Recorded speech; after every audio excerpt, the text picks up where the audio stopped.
Hola, ¿qué tal? Buenas tardes. Bienvenidos a todos a la presentación del libro de Héctor Juliano. Mi nombre es Mauro Frontini, para los que no me conocen.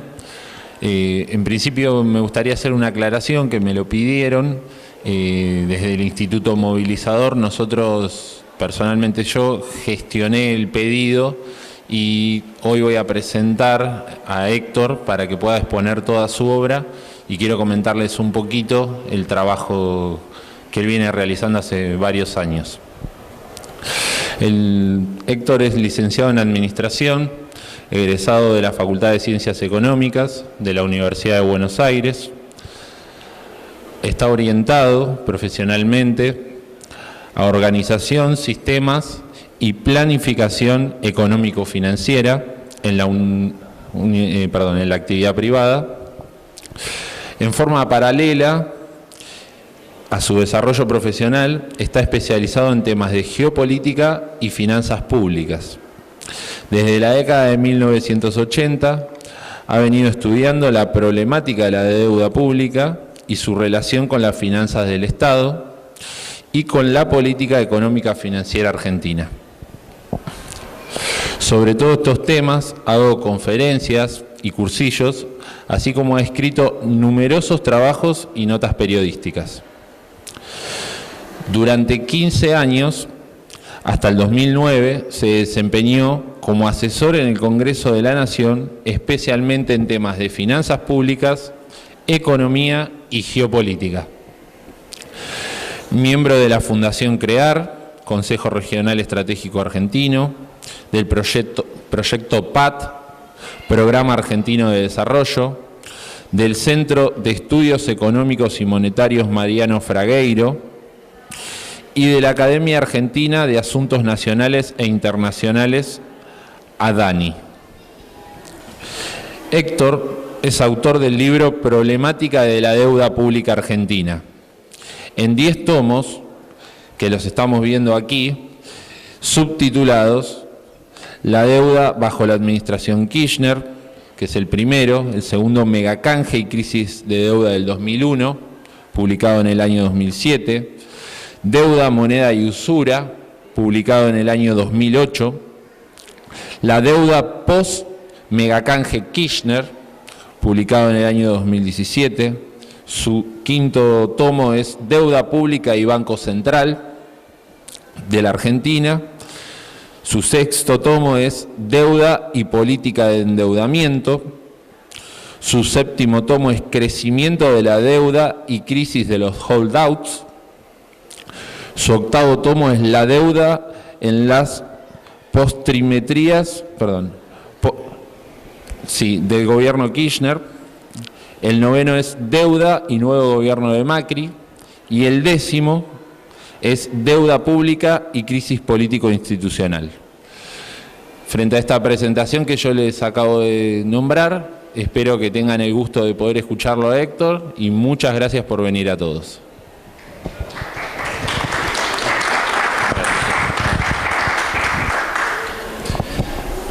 Buenas tardes a todos. Se escucha bien, ¿no?, en todos los rincones.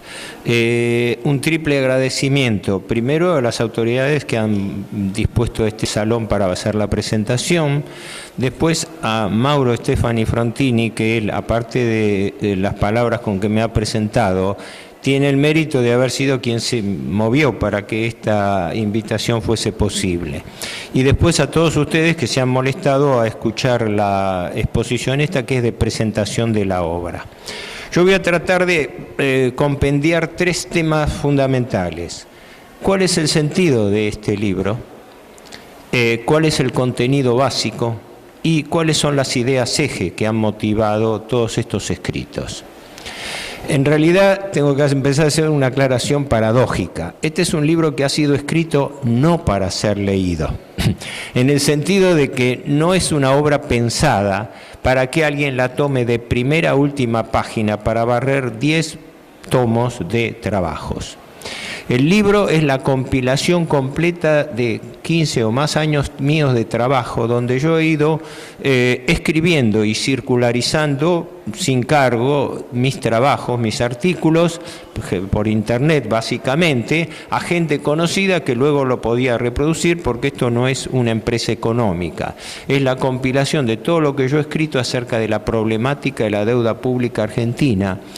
Y se pudiera subtitular, si alguien quiere entender el sentido, se pudiera subtitular diciendo: Historia financiera de la deuda pública argentina 2001-2018. Lo habré hecho bien, lo habré hecho mal, pero me consta que soy el único que ha hecho este trabajo de monitoreo, de barrido sistemático de todo lo que fue ocurriendo con nuestro endeudamiento, fundamentalmente desde la crisis del 2001 hasta la fecha. Lo sigo haciendo, es decir, este libro lo cerré yo en marzo de este año. A posteriori ya tengo unas 7, 8 notas que formarán parte de un futuro tomo probablemente. También la idea de un compendio de la obra, pero fundamentalmente el trabajo es la compilación de todos aquellos artículos que yo fui escribiendo y que, como quedaron ordenados secuencialmente por fecha, cualquiera que lo tome puede tener una especie de radiografía de todo lo que fue ocurriendo con nuestra deuda a bastante nivel de detalle, desde la crisis, desde el default del diciembre del 2001 hasta la fecha. Ejemplo: si alguien quiere en este momento decir, bueno, pero ¿cómo fue el pago al Fondo Monetario Internacional que hace el gobierno Kirchner en enero del 2006?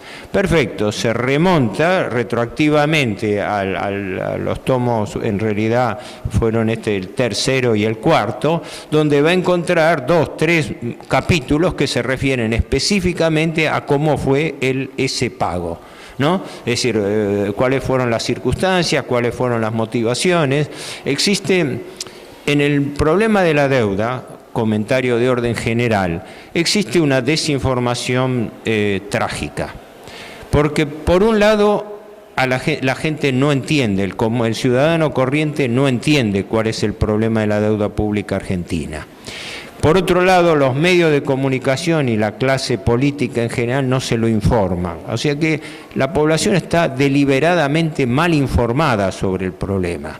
Yo siempre digo que la deuda es el condicionante total y absoluto de todo lo que ocurre en la Argentina en materia financiera, económica y política.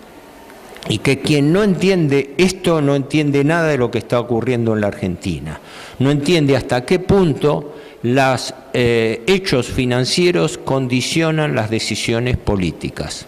Lo estamos viviendo hoy día donde la Argentina está en los hechos, está en una nueva cesación de pagos.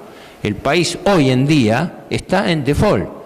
El gobierno actual no puede pagar la deuda, ni siquiera puede pagar los intereses, y esta ayuda mayúscula y muy discutible del Fondo Monetario Internacional, extendiéndole 50.000 millones a 57.000, a los fines que el gobierno actual pueda sobrevivir hasta las elecciones del 2019, muestra patéticamente la situación de agravamiento del problema de la deuda. Sin embargo, la gente no está informada del asunto, no entiende, porque no entiende el meollo de la cuestión, que yo muchas veces explico. Perdonen quienes me lo han escuchado muchas veces, pero para quienes lo escuchan por primera vez creo que es lo fundamental. La deuda no es un hecho aislado, no es algo que nos ocurrió una vez, un accidente financiero del cual ahora hay que sobrellevarlo de alguna manera. La deuda es un sistema, y es un sistema viviente que se retroalimenta. Quiere decir que es un sistema del cual no podemos sustraernos, porque el sistema está armado para eso. Está armado para provocar un endeudamiento continuo de los países. Esto ocurre con la Argentina y ocurre con la mayoría de los países del mundo. Se da con distintos grados de criticidad. En el caso de la Argentina, la criticidad ya ha hecho explosión varias veces. Y siempre explico, si la deuda es entendida como sistema, ¿cuál es la lógica que rige el sistema de la deuda? Porque esta es una aclaración que hago siempre. Todos entendemos el concepto de usura como la posición dominante que el acreedor va asumiendo con respecto al deudor, ¿no? Desde la época de San Alfonso María de Ligorio, fines del siglo XVIII, se entendía, y se entendía correctamente, que en realidad el prestamista usurero avanzaba en última instancia sobre la propiedad del deudor, porque el deudor que no puede responder por su deuda termina hipotecando su patrimonio. El sistema de la deuda moderna, aplicado a los estados, se rige con una lógica similar. El acreedor, el prestamista acreedor, avanza sobre las decisiones financieras y económicas del deudor. Esto es una regla. Pero ¿cuál es la finalidad última? Yo digo que la finalidad última del préstamo con usura es mucho más perverso, porque en realidad el prestamista usurero lo que quiere no es que el deudor, cualquiera sea su grado de sacrificio, le pague y le devuelva su deuda. Al revés, lo que quiere el prestamista usurero es que el deudor no se la pueda devolver nunca, porque el negocio del préstamo de usura es que el deudor nunca deja de ser deudor y vive en forma perpetua ligado a la servidumbre de pago de los intereses. En esto se da un tema fundamental que está desarrollado no en uno, sino en una multitud de los trabajos donde yo voy monitoreando, donde voy explicando cómo la Argentina no tiene capacidad de repago por las obligaciones que asume. Ejemplo, todo el mundo se está felicitando, poco menos, que por la llamada confianza de que el Fondo Monetario le preste una cifra récord para la Argentina y para el propio Fondo Monetario, consistente en que le facilitó, primero se hablaba de 30.000, se formalizó por 50.000 millones de dólares en junio y ahora se extendió en septiembre a 57.000 millones. Las autoridades, el establishment, los medios de comunicación, todos se felicitan por la confianza que implica eso para el país. Pero, a ver, razonémoslo con dos dedos de frente. Si un deudor, la Argentina, necesita más de 50.000 millones de dólares para no entrar en default, quiere decir que la situación de gravedad de ese deudor es mayúscula. Entonces no nos podemos congratular con que nos estén prestando, porque el mismo préstamo extraordinario que está recibiendo la Argentina está delatando la gravedad de la situación. ¿Me explico? Es decir, estamos presentando una derrota, una claudicación como si fuese una victoria. Siempre comento, el doctor Raúl Cuello, que era profesor mío, un economista, falleció hace unos 2 años, ¿no?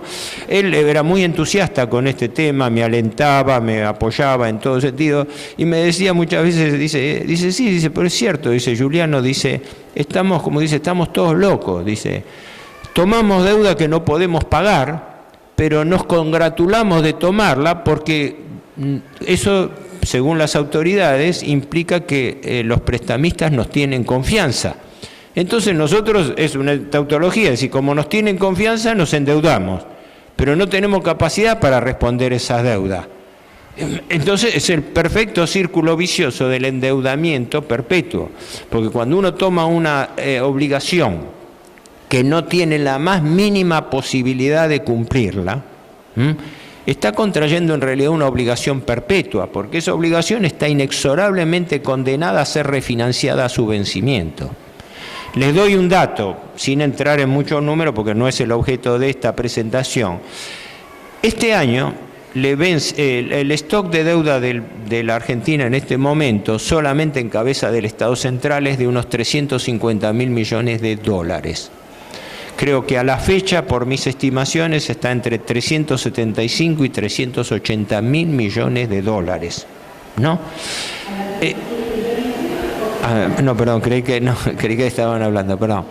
De esa suma, le caen al país vencimientos este año por 67.000 millones de dólares. Textual, esto se toma del presupuesto, ley 27431. ¿Cuánto paga la Argentina? ¿Cuánto devuelve de esa deuda que le va cayendo? 0 centavos. hasta el último centavo de deuda que vence por capital, como si uno tuviera la cuota de devolución de una tarjeta de débito, hasta el último centavo de capital se refinancia pagando deuda vieja con deuda nueva. El gobierno retira un bono y entrega otro bono. Y normalmente, como pasa con todo deudor, entrega un bono en condiciones más gravosas del que está venciendo. Si no, no se lo renovarían. Es el círculo vicioso perfecto de alguien que está endeudado, pero con un agravante, que además por presupuesto este año se toman 47.000 millones de dólares más. Ergo, cuando uno toma el presupuesto del cuadro de financiamiento del Estado, se encuentra con que el país va a tomar endeudamiento por 113.000 millones de dólares, de los cuales 67.000 corresponden a renovación de los vencimientos de capital que se van produciendo y 47.000 son deuda nueva.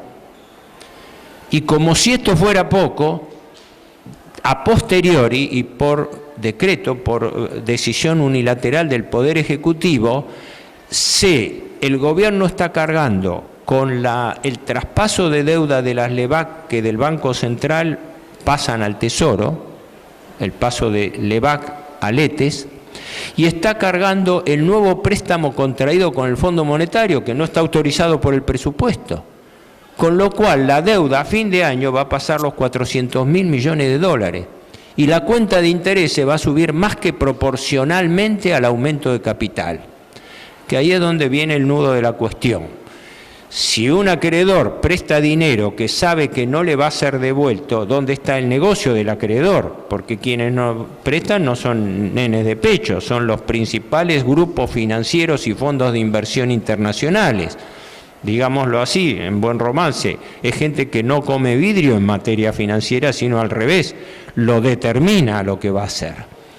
Esos fondos de inversión están lucrando en este momento con las tasas de interés más altas del mundo, que es la que paga nuestro país. Que la Argentina esté pagando más del 70% de interés por letras que vencían a 30 días y ahora pasaron a un plazo de 7 días renovables, es el paraíso financiero del mundo, porque en ningún país del mundo se pagan tasas que son destructivas para la economía. Destructiva, directamente, no hay cálculo económico posible frente a tasa financiera de ese nivel. Esa es la dramaticidad, esa es la tragedia argentina, la verdadera tragedia argentina que yo trato de reflejar en mi libro. Claro, mi libro está orientado fundamentalmente al enfoque financiero fiscal.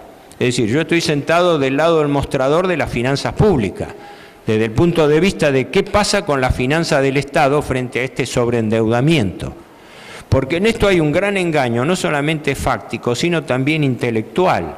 Porque a nivel académico se sostiene, y esto es teoría académica financiera, que no hay problema en que el Estado se endeude sin tener capacidad de repago, mientras pueda pagar los intereses suficientemente como para renovar el principal y continuar su endeudamiento y adquirir nueva deuda.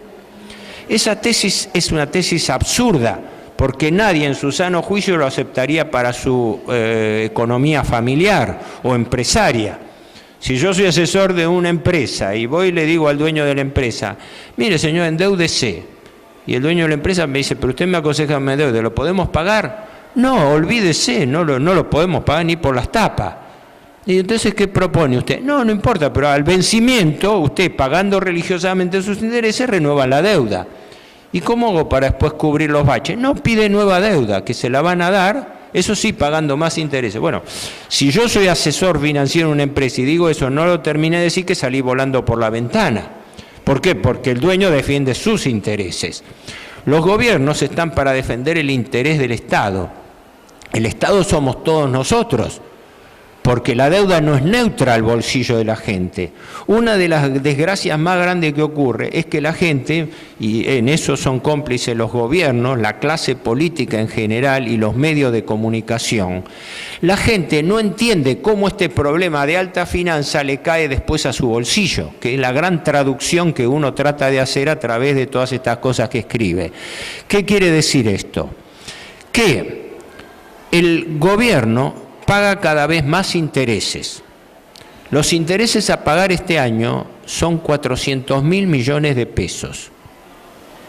Esto significa, para que ustedes tengan una magnitud comparativa de cuál es el peso del gasto por intereses, solamente intereses, significa un promedio de 1.100 millones de pesos por día que se gastan para pagar intereses para poder renovar el principal de la deuda.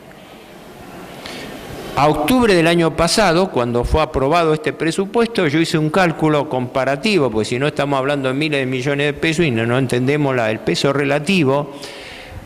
1.100 millones de pesos de intereses por día es el costo de financiar un hospital de mediana complejidad totalmente equipado.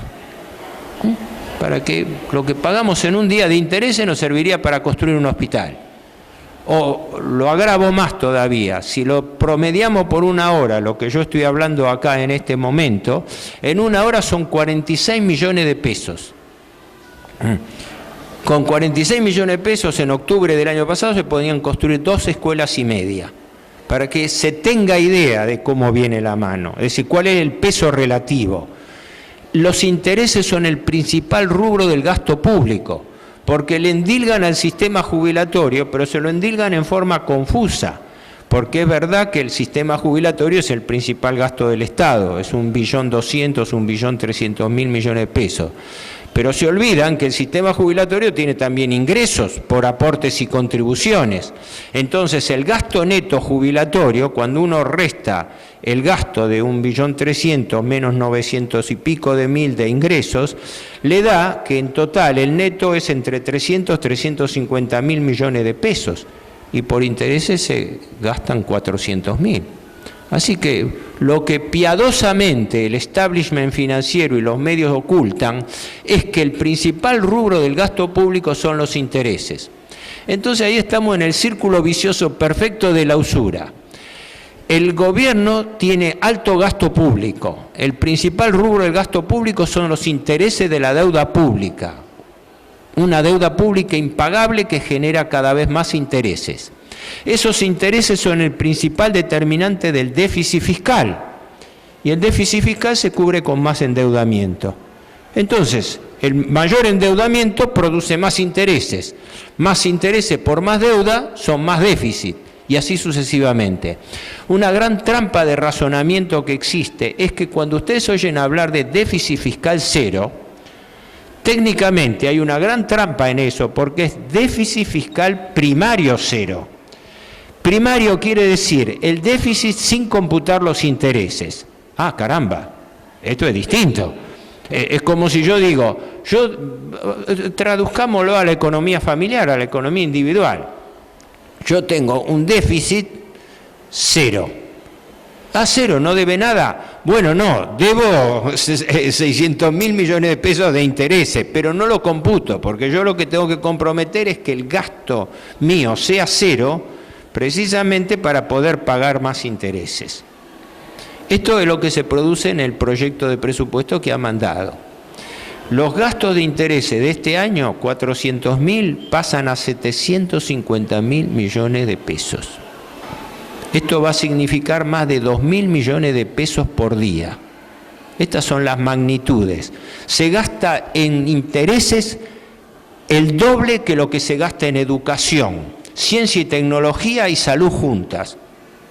Es menos de la mitad de los 750.000 que se tienen que pagar de intereses.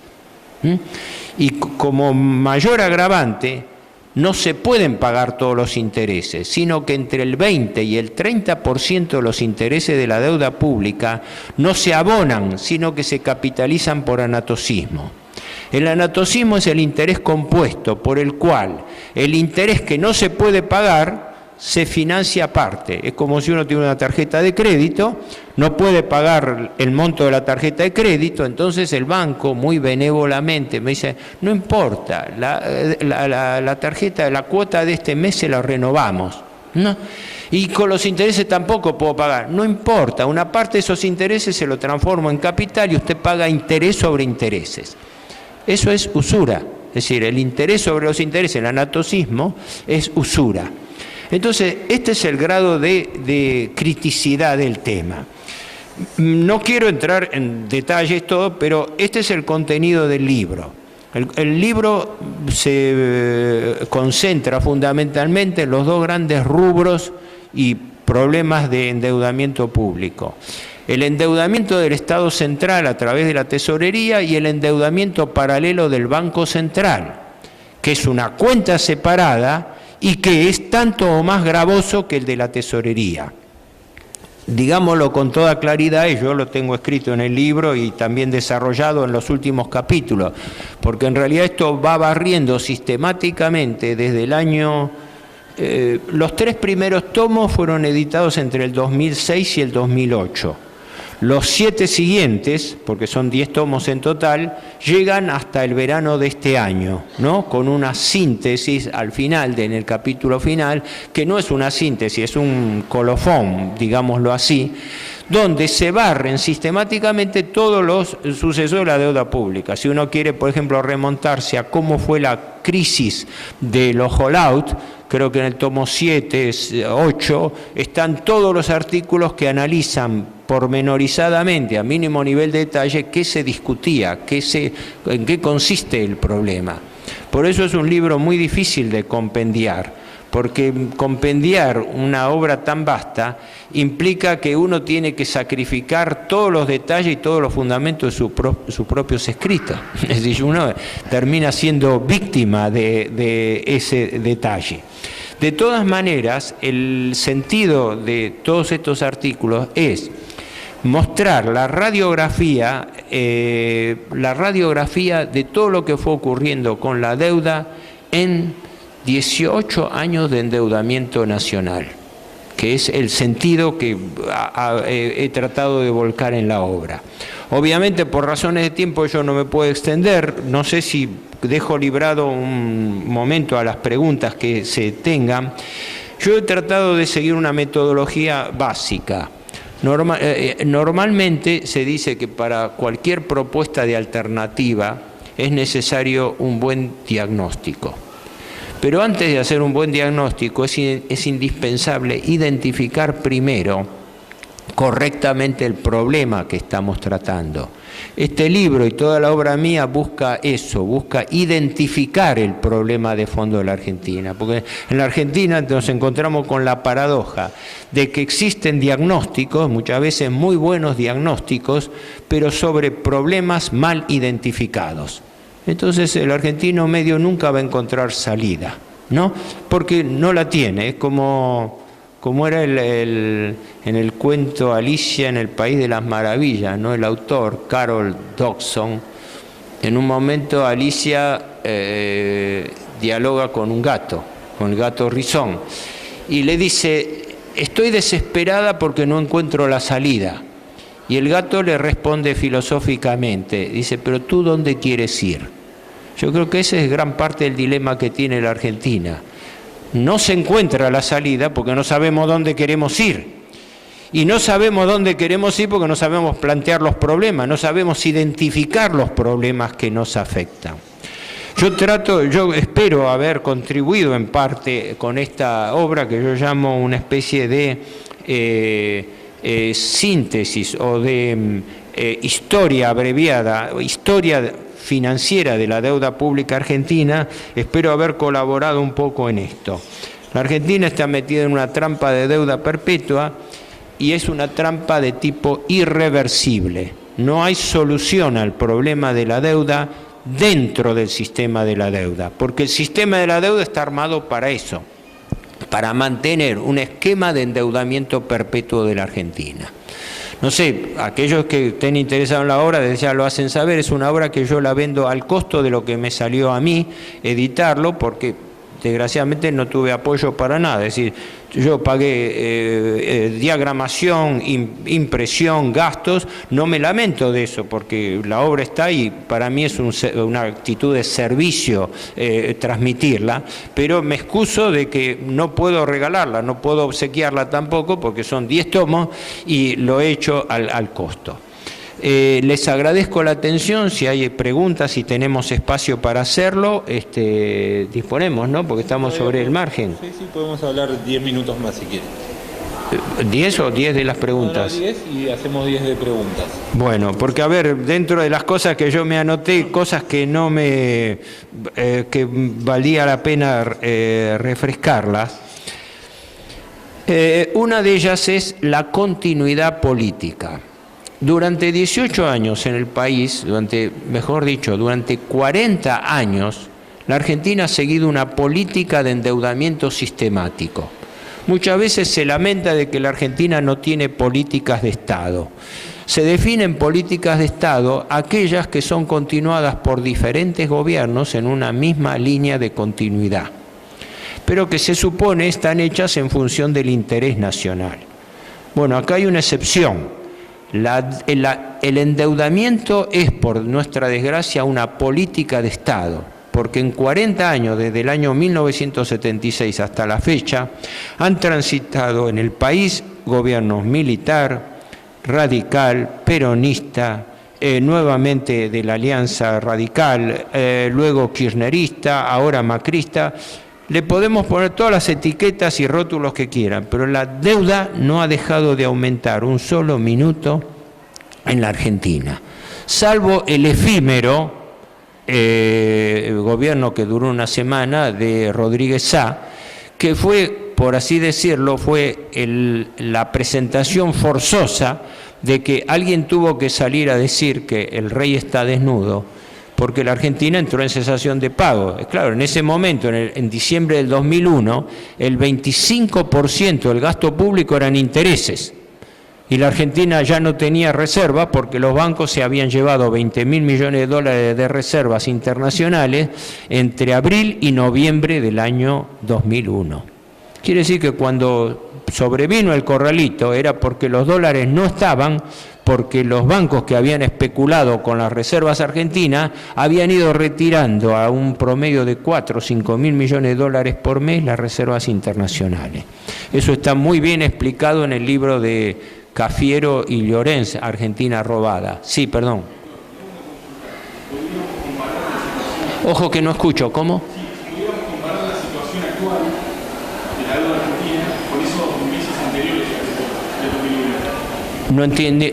¿Puede comparar la situación actual de la Argentina con el 2000? Bueno, estás metiendo el dedo en la llaga, porque si bien hay diferencias, las analogías son bastante pesadas. Primera analogía, la Argentina no puede pagar ni siquiera los intereses. Estamos capitalizando el 30% de los intereses y los intereses están creciendo de una forma astronómica imparable. ¿Cuál va a ser la cuenta de intereses al 70% anual, ponderado por los días, por letras que se renuevan cada 7 días? Es una locura. Siempre cito lo que me decía también el profesor Cuello. Me dice, Juliano, dice, para tenerlo conceptualmente, crisis es aceleración. Cuando usted ve que las cosas se aceleran, quiere decir que la crisis ha estallado. Eso no se ve antes. Yo no soy gurú, yo analizo hechos, no hago conjeturas. Por eso analizo hechos. Y con respecto a la inquietud tuya, en efecto, ¿cuál es la principal analogía? La principal analogía es que el país se quedó sin reservas internacionales. Porque si el gobierno actual no recibía una inyección comprometida, todavía no desembolsada, de 50.000 millones de dólares, el país entraba en default, porque no tiene ni dinero para pagar los intereses. Y además porque el gobierno actual, desde que inicia en diciembre del 2015, desarrolla una política de gobernar con deuda, concretamente, es decir, es una política formal, diciendo no nos vamos a financiar con emisión monetaria, nos vamos a financiar con endeudamiento. Peor, con endeudamiento externo, lo cual supone endeudamiento en divisas. De los 350.000 millones de dólares de stock de deuda, que es la última información oficial a marzo de este año, ¿cómo, perdón? El 75% de la deuda pública argentina está en moneda extranjera. dólares o pesos ajustados con cláusula tipo de cambio. En este momento se está transfiriendo la deuda en pesos en LEVAC, que estaba en cabeza del Banco Central, que es una cuenta separada de la tesorería y que no está en estos 350.000 millones de dólares que hablamos. Se está transfiriendo la deuda en LEVAC, que está en pesos, a deuda en letes, letras de tesorería dolarizadas. Es lo más irracional que puede haber en materia financiera, porque si yo estoy endeudado en pesos y esa deuda en pesos se está licuando por la devaluación, lo mínimo que tengo que hacer es no pasarme a moneda dura, porque de esa manera cargo las tintas sobre una situación de insolvencia. Además, con una paradoja, el actual gobierno contrae 57.000 millones de deuda nueva, que ni siquiera están contemplados en el presupuesto, para poder, como han reconocido las autoridades, para poder llegar a completar el mandato en el 2019, el Fondo Monetario le va a desembolsar en total entre el año actual y el año que viene 33.000 millones de dólares, ¿no? Más los 15 que se desembolsaron, le va a desembolsar 49, prácticamente 50.000 millones de dólares, que va a usufructuar el actual gobierno, pero tiene que pagar el gobierno siguiente. Con lo cual se abre una duda que todavía yo tengo, es si el acuerdo con el Fondo Monetario va a ser concretamente instrumentado, porque los condicionamientos son muy altos, la tasa de interés se dispara y en consecuencia ahí viene la trágica analogía con la crisis del 2001. Una aclaración que corresponde. Yo no hago política, no quiero entrar en esto en una crítica política de tipo partidista. Esta regla de endeudamiento perpetuo es sostenida en la Argentina, como he dicho, desde hace 40 años. Eso sí, con distinto tono, con distinta gradación. Por ejemplo, durante la administración kirchnerista se vendió una imagen engañosa de que el país estaba desendeudando. Eso no es cierto. Durante los 12 años de gestión Kirchner, la deuda aumentó 100.000 millones de dólares, porque el gobierno Kirchner recibió un stock de 151.000 millones y lo dejó en 254.000. Punto. Esa es la realidad, esos son los hechos.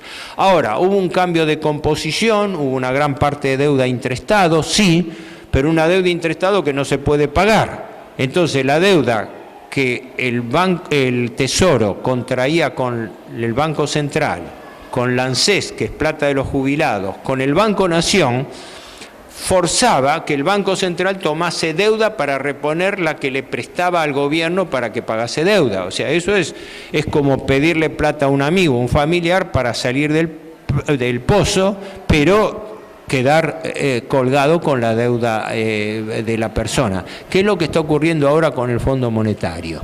Esta aclaración me parece importante porque existe un verdadero trabajo en tándem entre las distintas administraciones, más allá de las diferencias de tono, lo que sea, pero el aumento del endeudamiento y el aumento de la cuenta de intereses es una constante bajo todos los gobiernos y lo sigue siendo también ahora. No sé, avísame cuando agotamos el tiempo. Yo puedo simplemente hacer algunas aclaraciones, advertencias que están desarrolladas en distintos trabajos del libro. Todos los libros, bueno, si alguno toma el 10º, lo toma completo, traen el índice de todos los tomos anteriores. Y como están ordenados secuencialmente por fecha, uno recorriendo los episodios puede encadenarlos. O sea, lo que a mí me quedó bien armado, digamos así, es que todos estos artículos, como fueron monitoreando todo lo que ocurría en la deuda, estos artículos, esos trabajos, se fueron eslabonando perfectamente. Por eso digo, lo habré hecho bien o lo habré hecho mal, pero existe una continuidad tanto temática como cronológica. Yo he tenido y siempre tengo el mismo problema, y hasta ahora no lo puedo solucionar bien, de escribir en dos niveles. Un nivel de difusión y un nivel de explicación técnica. Es claro, muchas veces a la gente se le hace algo difícil, porque yo tengo que entrar a profundizar la problemática del Banco Central, y eso admito que no es algo digerible para el común de la gente. Pero todos los artículos tienen el propósito de explicar, de entender, porque no escribo para desarrollar una investigación neutra. A veces es muy difícil conciliar estos dos aspectos, ¿no? El aspecto de difusión con el aspecto de investigación. Yo respaldo en esto lo que digo porque, insisto, la Argentina está metida en una trampa de deuda perpetua. El deudor que no puede devolver sus obligaciones está condenado a vivir refinanciándolas. Y el costo de ese refinanciamiento es pagar cada vez más intereses. En el presupuesto ahora que se está elevado al Congreso, los intereses pasan a ser, como les decía, 750.000 millones de pesos. Argentina ha ido pagando cada vez más intereses. En el año 2016 pagó en equivalente en dólares 14.000 millones de dólares. Al año siguiente, 2017, pasó a 18.000. Al año siguiente a 21.000. Este año tenemos que pagar el equivalente a 21.000 millones de dólares. El dólar fue proyectado en el presupuesto a 19 pesos con 30, hoy vale 40. No hay finanzas públicas que resistan el embate de estas cuentas. Lógico, yo puedo enmascarar esa situación. Mientras me sigan prestando, no entro en default. Por eso, una de las advertencias importantes es que acá está en juego un nuevo megacanje. Lo que pasa es que ese nuevo megacanje depende de la oportunidad en que se va a instrumentar. Todos los planes a lo largo de la historia financiera de la deuda argentina, todos tuvieron lo que ya llamo ciclos de deuda. Un primer ciclo diciendo, señores, hay fondos disponibles en el mundo, tómenlo, las tasas están baratas, los fondos de inversión y los bancos nos ofrecen dinero, señores, endéudense. Desde los petrodólares de la época del proceso militar hasta hoy. Hoy, siempre cito en las jornadas monetarias y bancarias del anteaño en el Banco Central, se trató este tema y entre otros el presidente del Banco Central de Brasil, Goldfan, que es un hombre que todavía está a cargo, empezó sentenciosamente su exposición diciendo: el principal problema del sistema financiero internacional hoy es, yo le agrego siempre, perdón que lo repita, punto suspendido, es el exceso de liquidez mundial. Traducido, sobran capitales financieros en el mundo. No vienen inversiones productivas y no van a venir nunca, porque si un país paga 70% de interés por las tasas, está invitando a los capitales financieros a que entren y sigan haciendo el negocio financiero más grande del planeta. Entran en dólares. Al entrar dólares, suben artificialmente las reservas internacionales del país, se convierten en pesos, ganan el 70% de interés anual, que no le paga la economía privada, se lo paga la economía pública, se lo paga el Tesoro y se lo paga el Banco Central, y tienen libertad de moverse de entrada y salida con perfecta volatilidad para entrar hoy e irse mañana. Eso es lo que hicieron, en abril. En abril, en un solo día, se fueron 1.700 millones de dólares de LEVAC que pasaron a dólares, y los dólares se fueron del país. Y el que lideró esa compra de dólares fue la banca Morgan Stanley. Entonces esto no es cuestión del chiquitaje, del pequeño ahorrista que después va para defender su dinero y trata de comprar dólares para estar en una moneda fuerte. No es ese. Esto lo determina un mercado mayorista de primer plano internacional, donde esos capitales entran y salen por miles de millones de dólares y pueden mover el tipo de cambio de un día para el otro. Entre mayo y junio de este año se fueron 12.000 millones de dólares de reserva. En el acumulado del año, el Banco Central vendió 40.000 millones de dólares de reserva.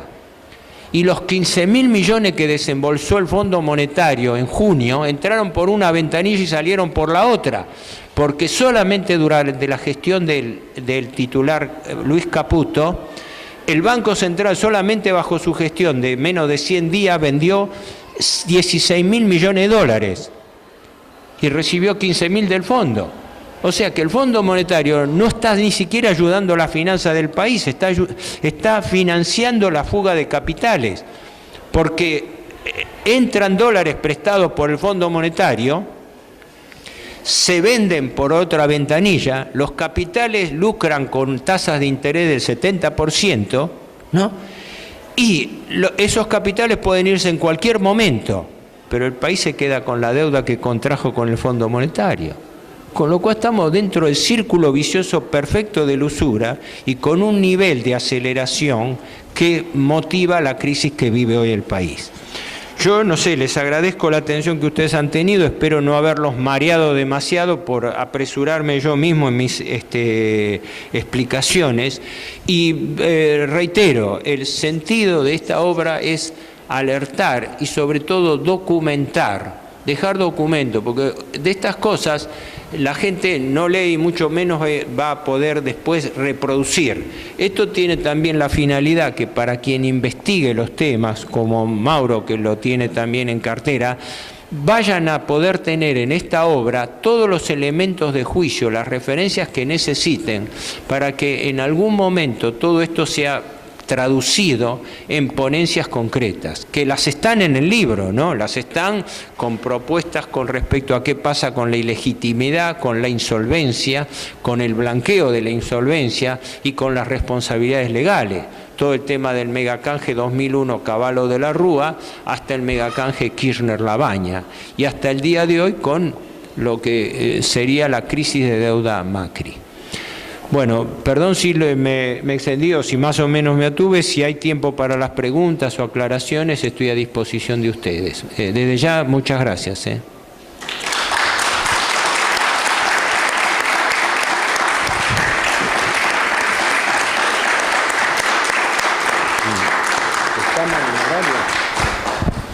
Sí, si alguien quiere hacer una pregunta, por ahí, señor. Si se puede parar y hablar en alto.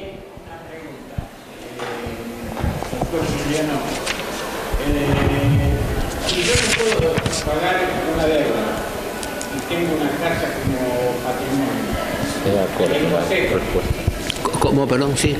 si yo no puedo pagar una deuda Sí. y pongo como patrimonio en mi casa, la hipoteca, si el Estado Nacional no puede pagar una deuda, ¿qué es hipoteca? Está claro, esa inquietud es bastante difundida hoy en día. Se ha rotulado genéricamente el canje de deuda por territorio, ¿no? Es decir, se ha ilustrado muchas veces como gráficamente diciendo, en efecto, si una persona no puede pagar, termina hipotecando su patrimonio. Esa variante para mí se da, pero se da en forma indirecta. O sea, las decisiones financieras condicionan las decisiones políticas. ¿Y eso cómo se traduce? Cuando usted no puede pagar una deuda en efectivo, la termina pagando en especie.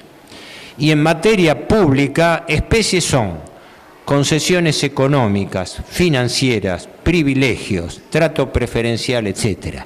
Ya el solo hecho que el gobierno deje librado el mercado a la libre movilidad de los capitales se lo está diciendo. Cuando asume la administración Macri regía todavía la condición de que los capitales financieros que entrasen al país no se pudiesen retirar antes del año. La primera medida que toma la administración Macri es bajar primero el plazo de entrada-salida de capitales a 120 días y luego a 0 días.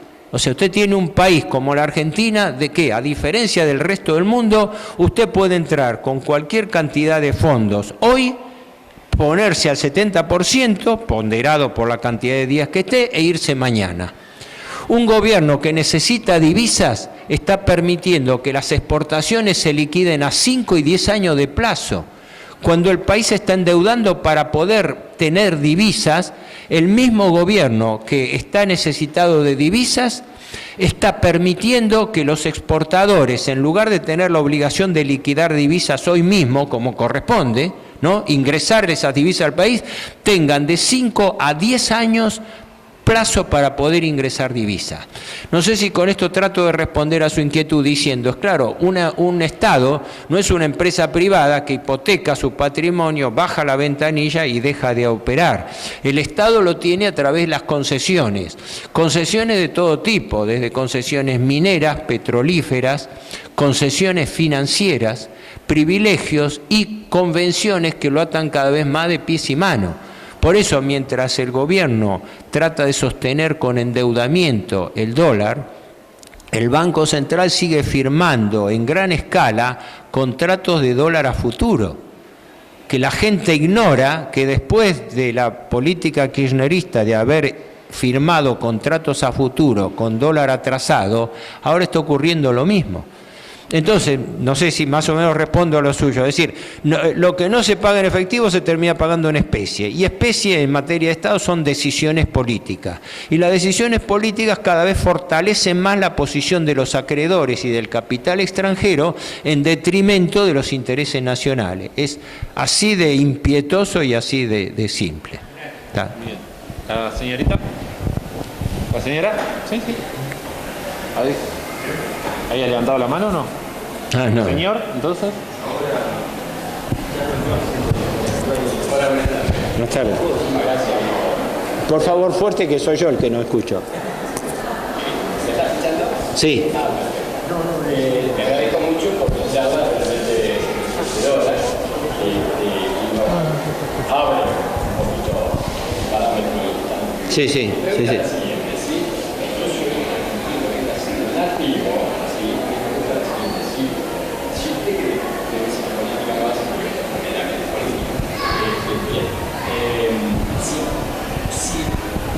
Que se puede cambiar la Constitución Nacional en el cual estos tipos de gobierno, me refiero solamente a esto, paguen sus errores que son terriblemente para la población que tenemos mucha Sí. cree Entiendo. vulnerable. Sí, sí. Bien, si usted cree que se puede llegar a cambiar la Constitución y otra cosa, ya que no tenemos poder de gobernabilidad en la Argentina, en el tiempo que yo tengo de vida, Sí, sí. eso es lo que realmente Sí. me parece, si no estaría bien buscar un protectorado de países serios, como Holanda, como Inglaterra. ¿Qué protectorado de qué tipo? Protectorado, ya que nosotros no tenemos capacidad de gobierno, porque realmente los políticos que tenemos. Espere, ya entendí su pregunta. Vamos a ver. No, está. No, está entendida. No, trato de contestarle dentro de la pregunta que es muy abarcativa. En primer lugar, restricciones constitucionales es difícil instalar. En principio, la Constitución y la Ley de Administración Financiera 2456 establecen que la deuda pública solamente puede contraerse por ley del Congreso. Ley de presupuesto, ley especial al efecto. Y eso mismo se está burlando porque con los organismos internacionales el Poder Ejecutivo está facultado con su sola firma a endeudarse. Caso concreto, estos 57.000 millones de dólares de deuda unilateral tomada por el gobierno sin aprobación del Congreso. Ya con eso entramos. Sobre eso es difícil tomar protecciones constitucionales, pero sí legales. Con respecto al otro, la gobernabilidad, estoy de acuerdo, está totalmente comprometida. La Argentina no tiene gobernabilidad.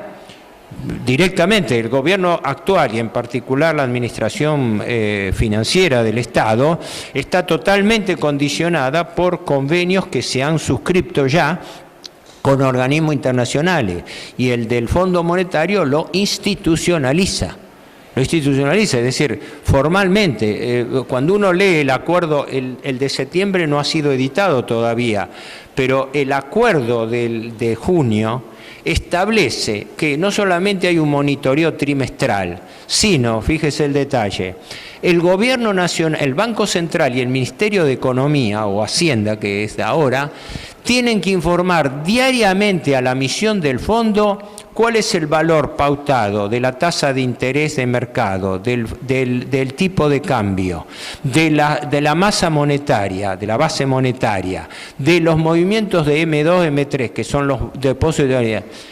y sujeto a que la misión del fondo pueda no aprobar esas variables. Señor, tenemos la economía pública, las cuentas fiscales han sido intervenidas por el Fondo Monetario Internacional. Es la figura jurídica del interventor judicial. Y lo tercero, el tema del protectorado, no, o yo entendí muy mal, pero pensar en someterse a un protectorado es querer apagar el incendio con fuego. Justamente, esa es la forma en que, un poco lo planteaba también el señor, esa es la forma en que al final la deuda termina hipotecando la soberanía del Estado. Es así, porque la clave de la soberanía es la toma de decisiones propias. Poder gobernarse a sí mismo. La Argentina, bajo la servidumbre perpetua de la guerra, de la deuda, no puede gobernarse a sí mismo. Está esclava, está sierva de un sistema de endeudamiento perpetuo. Tenemos 2 minutos, me dicen, así que cualquier otra pregunta breve lo hacemos.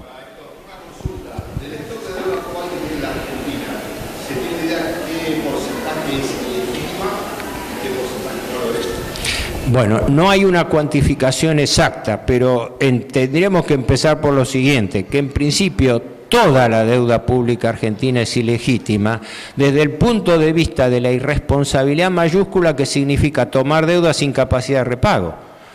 No, yo estuve en la Auditoría General de la Nación, ¿no? Y una de las preocupaciones mías, me volaron a lo poco tiempo de estar allí desde ya, una de las preocupaciones mías fue dónde se respaldaban las demostraciones de capacidad de repago de las deudas que se contraían con los organismos internacionales de crédito, porque el chiste reside en que se refinancian. Ah, perfecto, entonces entro en un esquema de deuda perpetua. No es lo mismo.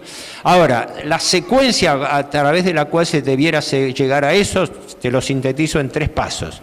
Primero, la Argentina debiera blanquear su default, no declarar el default, blanquearlo. Es decir, un país que no puede pagar un centavo de capital y que no puede pagar siquiera la totalidad de los intereses, tiene que hacer borrón y cuenta nueva. Esto no significa un repudio de la deuda a priori, esto significa blanquear una situación. El tema de la deuda tiene que replantearse. El premio Nobel Stiglitz lo dijo hace un mes, la Argentina tiene que ir a una nueva reestructuración de deuda. Ahora, después depende cómo hacemos las reestructuraciones de deuda, porque nos felicitan por todas las reestructuraciones de deuda, pero todas han fracasado. Desde los acuerdos de Alfonsín del 85-87, el plan Brady del 92-93, el megacanje 2001, todos han fracasado. En su momento se vendían como éxito de negociación. Entonces, primer punto, blanqueo del default. Cuando el default se blanquea, eso da lugar a un replanteo de las negociaciones. Ahí es donde tiene que verificarse la legitimidad de las acreencias. Ahí la causa Olmos 1, que tiene sentencia el juez Ballestero, la causa Olmos 2, que es la de endeudamiento de los gobiernos democráticos, que está cajoneada 20 años, la del megacanje 2001, la de la denuncia Olmos Gaona Marcos, de gestión fraudulenta, debieran presentarse, y ese es el momento de discutir la legitimidad. Y la tercera instancia es el plano de las responsabilidades. Vivimos en un país donde hay delito y no hay delincuente. Eso no va. Es decir, si queremos luchar contra la corrupción, que estamos todos de acuerdo frente a los escándalos que se están destapando, pongamos la principal fuente de corrupción en la Argentina, que es el sistema del endeudamiento perpetuo.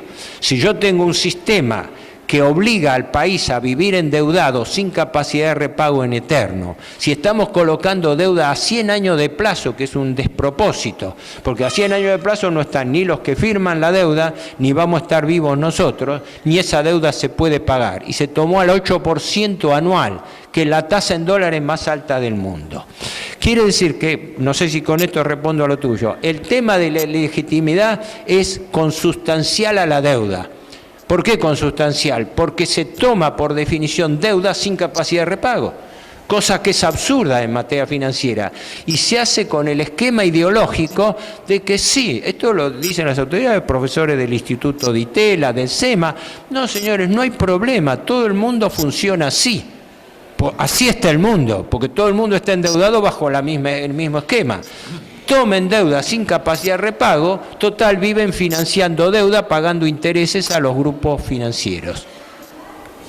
No sé si hay un brevísimo espacio más. No. Bueno, muchísimas gracias a todos por haber compartido la presentación de este compendio de libros de Héctor Juliano, y espero que hayan podido conocer un poco más la obra de él. Muchas gracias.